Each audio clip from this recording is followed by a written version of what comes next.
सिलाई मशीन काम करता करता राव ती बीमार पडलेली आहे। आता तुम्ही सांगा त्या शिक्षकांनी काय करा। 22 वर्ष बिनपगारी काम केलं आणि शासन अजूनही झोपलेलं आहे। मायबाप शासनाला मी विनंती करतो की त्यांनी 10 निधीसह बिहार काढून आम्हाला वेतन द्यावं। माझी तुमच्या माध्यमाने एकच विनंती आहे। आक्रोश मोर्चाचा उद्देश आहे, फार मागण्या केल्या आमच्या काय आहे, तुमच्या माध्यमातून शासनापर्यंत आमच्या कृपया मागण्यात आला। आक्रोश मोर्चाचा उद्देश काय, मागण्या केल्या।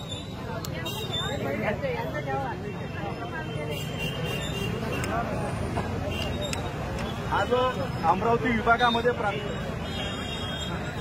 विभागामधला प्राथमिक माध्यमिक व उच्च माध्यमिक अंशतः अनुदानित शिक्षकांनी जो हा मोर्चा काढलेला आक्रोश मोर्चा, हे अंशतः अनुदानित शिक्षक म्हणजे जे गेल्या 20 वर्षापासून 20%, 40% व 60% अनुदान घेतात, यांनी आपल्या हक्काच्या टप्पावार मागणीसाठी काढलेला आक्रोश मोर्चा आहे। आमची पहिली मागणी आहे 1 जानेवारी 2024 पासून आम्हाला विनायक टप्पावाढ देण्यात यावी।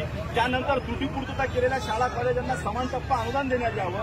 त्याबरोबर पुणे स्तरावर अघोषित असलेल्या ज्या शाळा त्यांना अनुदान देण्यात यावं। त्याचबरोबर ज्यांची पटसंख्या कमी आहे अशा शिक्षकांना अटी शिथिल करून अनुदान देण्यात यावं।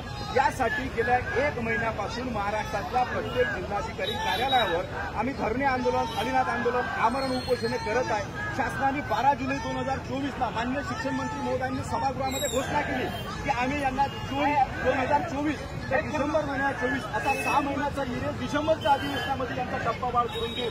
आमची मागणी ही आहे की ही जी काही फक्त घोषणा सभागृहामध्ये केली, ही घोषणा न करावी, कारण या शासनाने आम्हाला आधी 1160 कोटी रुपये दिले।